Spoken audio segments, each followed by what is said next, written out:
मोरे पिछुआरिया शीरिष के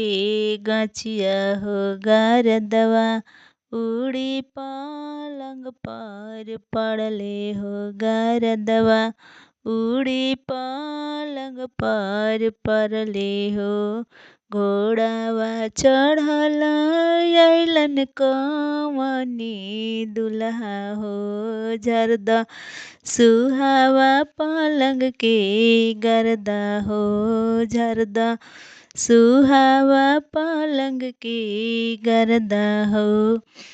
कैसे में झरे प्रभु जी पलंग के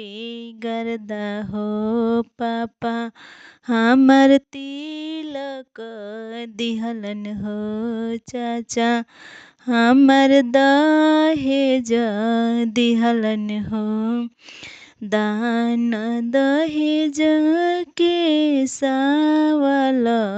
नइखे हो हमरा घर के हे नियम हो हमरा घर के हे नियम हो पापा के चोरिकवा मम्मी चैनवा दिहली हो तब बेटी नो करवे बनली हो तब बेटी नो करवे बनली हो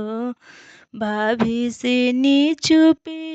भैया फिर जवा दिहलन हो तब